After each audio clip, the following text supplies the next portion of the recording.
This is something about the way I teach. This airplane has wings and it has a landing gear. I'm somebody who believes that, you know, mental and intuitive skills ought to work together. A lot of people are sort of very much into the intuitive and the psychic, and they don't like being at all conceptual. Other people are wedded to concepts and are stuck with this whole idea that the concepts are all there is, or as Korzybski said, the map is the territory, which it isn't. I sort of think of concepts as guideposts into the great mystery, but I think they can be very helpful. Helpful in communicating with people and helpful in grounding people. So the analogy I just want to make here is that if it didn't have wheels, that plane couldn't take off or land. That's sort of what I think of as the conceptual parts of these things. It's like the wheels. It's the connection with a certain kind of, you know, ground. It's, you know, but I expect you to take off. Do you understand me? I will make another analogy. You know, I was trained by indigenous people, and I have great respect for scouts, Apache scouts and things like that. And they were masters at reading natural symbols. But that mastery moved into the psychic as well. But it was based on and grew from, you know, the fact that I see an eagle circling, you know, 3 miles away or very off in the distance, and I know how eagles behave, and so there's some basic information there. But at the same time, I can connect with that eagle in some intuitive or psychic way, and I know more about what's going on over there that eagle sees that I don't. So that's kind of the way I work. Those of you who've been in classes with me know that. I really work hard to marry both of these things.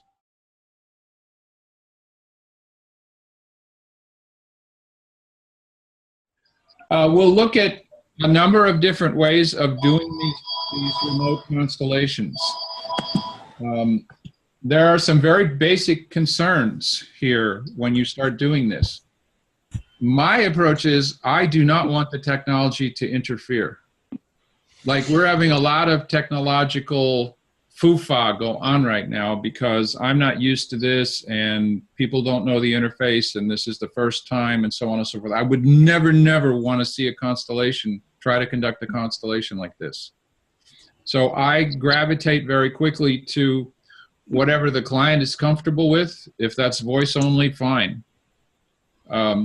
If they're very high tech, maybe we can use coaching spaces. But I have a number of different approaches, and I don't want Skype. You know, if somebody doesn't have the latest browser or something and they can't use this or that piece of technology, I don't want that in the way.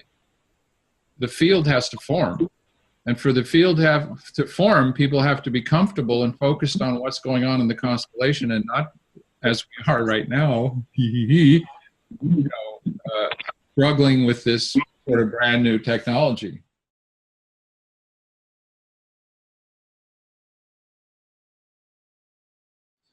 I think building rapport with remote clients and keeping them safe is, that's one of the reasons I go much slower.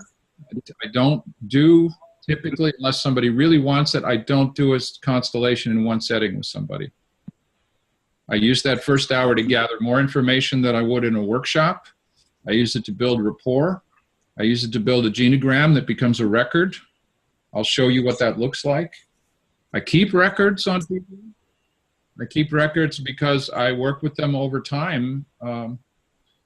My real understanding and what I'm spending a lot of time talking to people about is that there's sort of two varieties of trauma. There's the stuff that we inherit that didn't really happen to us, that we're carrying. We're carrying someone else's fate, living it out in some analogous fashion. But then there's the stuff that really happened to us, personal experiences. Often those get mixed up together. So rapport is a big deal.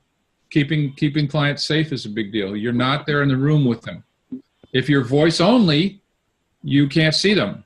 It's a big step if you can see them. Okay. But the it's kind of, it took me a while to get this, but the constellations, if you tune into somebody, the constellations can be enormously powerful at a distance.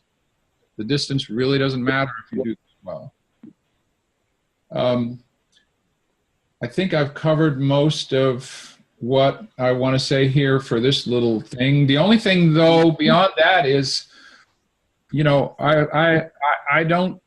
I'm very careful if a client is likely to get flooded too much. I think we in the constellation world are getting more aware of trauma and the fact that people can be flooded, that they can get overwhelmed, they can get activated, and that's something that we need to watch out for and be careful of.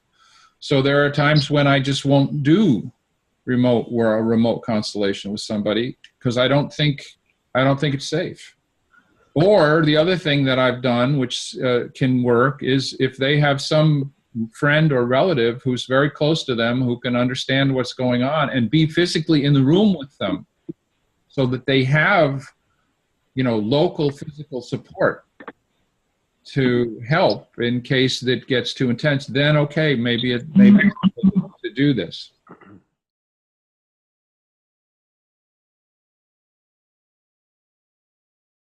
So we're moving on. Now this chart has freaked a lot of people out because this is like very conceptual. This shows you down the right hand, let me go to that.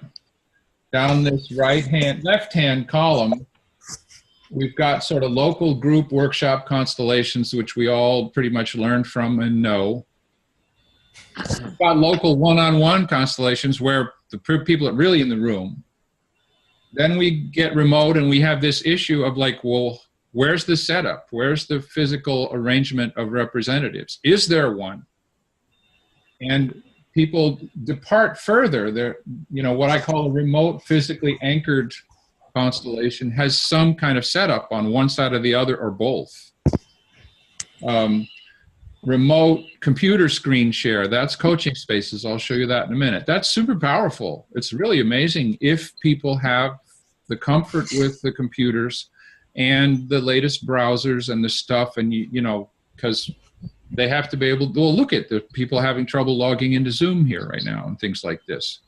We don't want that in a constellation. I don't want anything like that in a constellation. People do remote constellations where there's no physical setup on either side. They're using mental imagery. And then there are people who do constellations that I would really want to call ancestrally focused journeys or shamanic journeys or interactive psychic readings or something like that, because there isn't even any imagined arrangement. What this chart does is give you a look at what kind of technology you need to do any one of these, the kind of skills that you and the client need to have. So this is the menu, not the meal, folks. Don't be freaked out by this, because this is the whole 8 weeks is coming to understand this stuff. And what I'm most happy about is that I can now do this thing where I can, hold on, I can say, oh, I'm talking about this, and I can point you at it, which I was never able to do before. So let me clear this.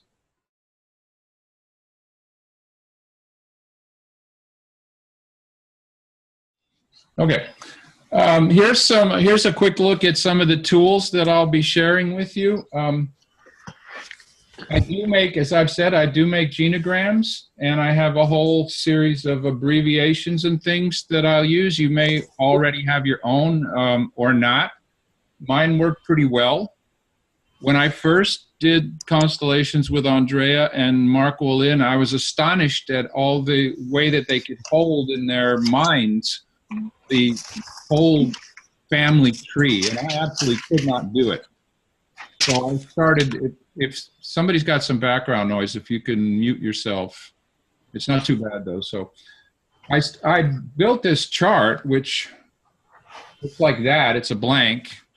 And I started, drawing these things. And now I can do it all in my head because there's this visual image in my head that is almost as good as the paper. But the reason I do the paper is because, a week later, I don't have that image in my head anymore.